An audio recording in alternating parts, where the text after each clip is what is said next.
ปลดล็อกก่อนสิแล้วถึงจะดึงออก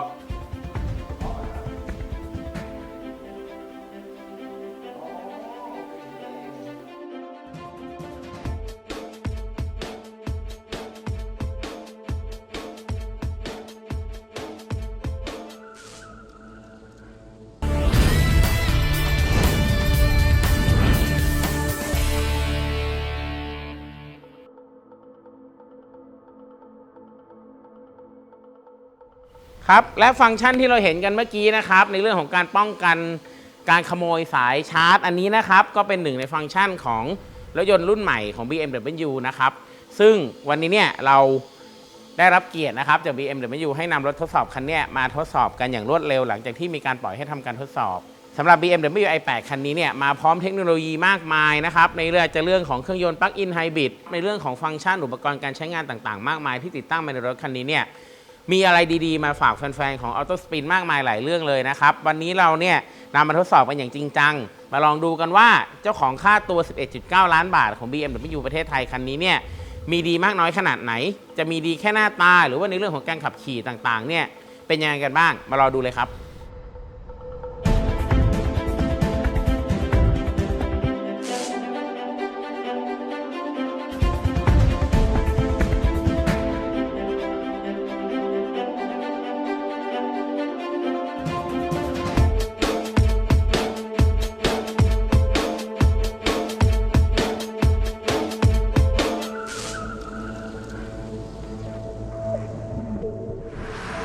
คงไม่เป็นการพูดเกินจริงแต่อย่างใดถ้าจะบอกว่าค่าตัวเกือบ 12 ล้านของ i8 นั้นคุ้มค่าตั้งแต่รูปลักษณ์ภายนอกของรถที่ออกแบบมาอย่างสปอร์ตเต็มพิกัดในแบบที่รถสปอร์ตทั่วไปพึงจะมีกันโดยที่ไม่จำเป็นต้องควักกระเป๋าระดับ 20 ล้านอัพตัวรถทรงสปอร์ตที่เตี้ยกว่ารถทั่วไป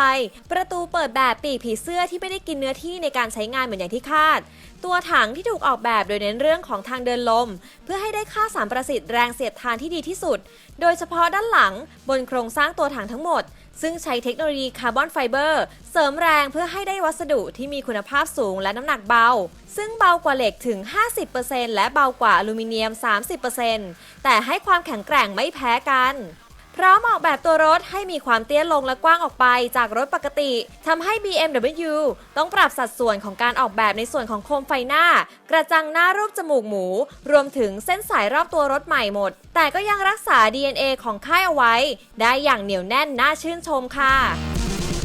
และที่ชอบที่สุดคือไฟท้ายรูปตัว C ด้านหลังรถซึ่งดีไซน์ให้ไฟเลี้ยวซ่อนอยู่ที่คิ้วด้านบนแบบสวยเฉียบพร้อมไฟถอยที่ส่องสว่างชัดเจนแม้จะเล็กกว่าปกติเช่นเดียวกับล้ออัลลอยขนาด 20 นิ้วที่ดูสวยงามลงตัวเสียอย่างเดียวตรงที่วางของด้านหลังซึ่งเป็นกระจกใสน่าจะมีอะไรมาปิดสักหน่อยจะดูดีกว่า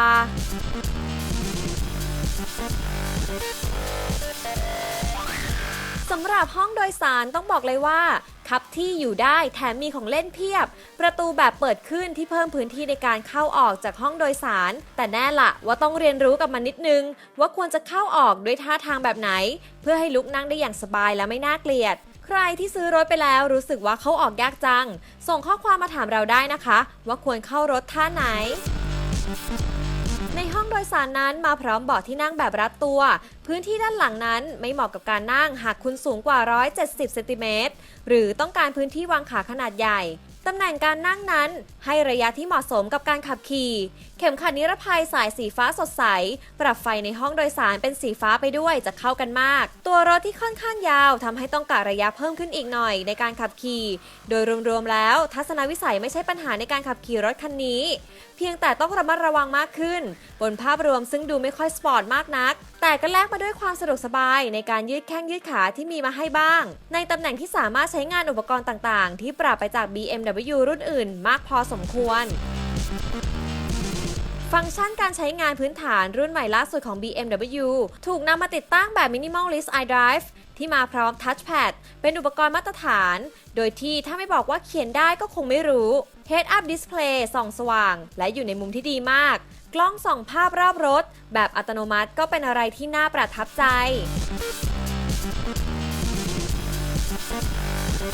BMW i8 มาพร้อมกับเทคโนโลยี BMW eDrive และเป็นรถยนต์แบบ Plug-in Hybrid ที่ขับเคลื่อนด้วยเครื่องยนต์เบนซิน 3 สูบ ที่มาพร้อมเทคโนโลยี BMW Twin Power Turbo ให้พละกำลังสูงสุด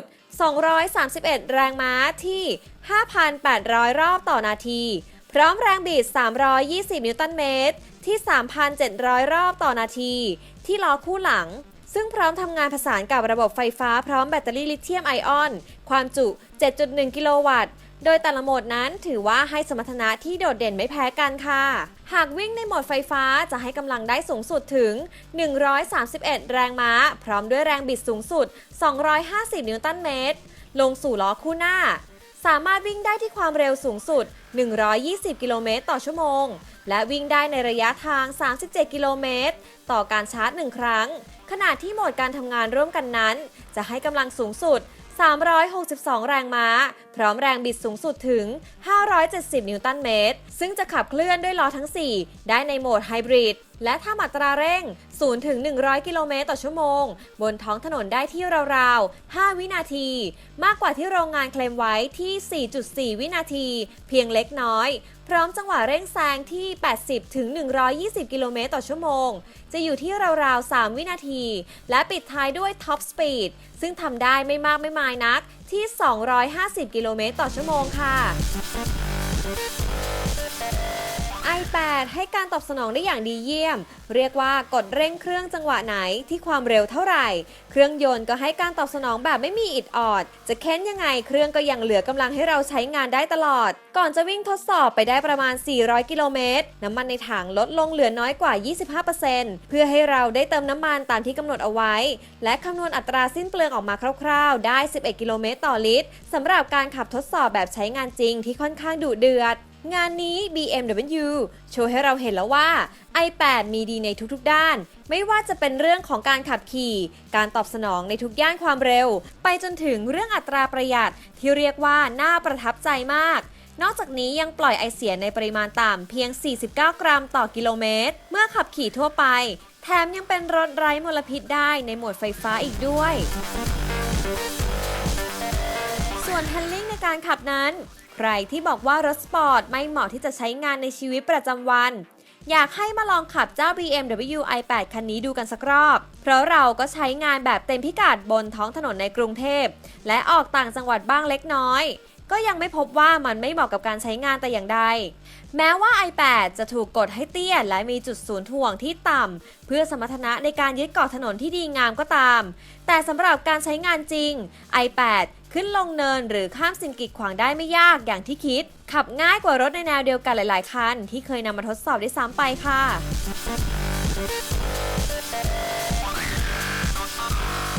นอกจากมันจะขับสนุกเร้าใจด้วยเครื่องยนต์ที่ยอดเยี่ยมแล้ว i8 ยังมีช่วงล่างที่โดดเด่นตอบสนองการใช้งานได้อย่างหลากหลายและคล่องตัวแม้จะสั่นสะเทือนมากไปนิดแต่ก็จัดอยู่ในระดับปกติของรถที่เตี้ยมากๆเรียกว่าถึงจะแข็งไปนิดแต่ก็ขับมันและมั่นใจได้ในการจิกเกาะถนนที่ทำได้ดีไม่แพ้รถสปอร์ตพันธุ์แท้เลยทีเดียว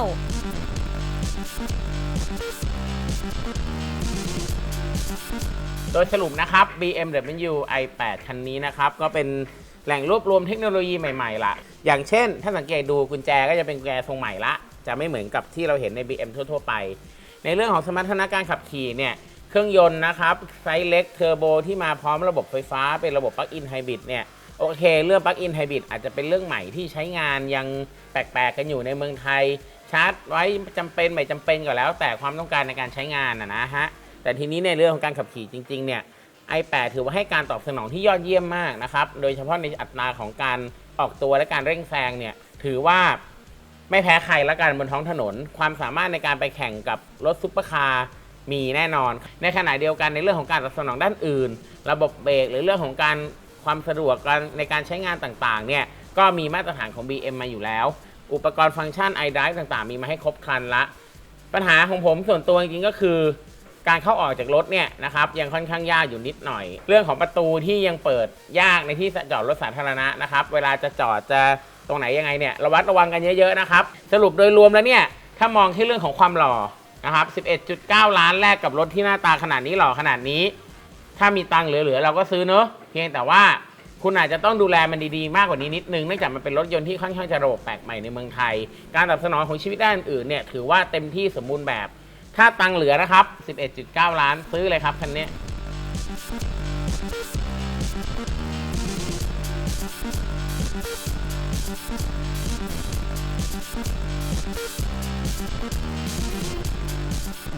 ก่อนจากกันไปก็อย่าลืมนะครับติดตามพวกเราได้ที่ www.autospin.com นะครับ YouTube Autospin Channel Twitter @autospin แล้วก็น้องใหม่ของเรานะครับInstagram ของ Autospin autospin_ig นะครับก็ต้องขอบคุณนะครับสถานที่ถ่ายทำสวยๆนะครับจากโครงการ Perfect Masterpiece สุขุมวิท 77 นะครับ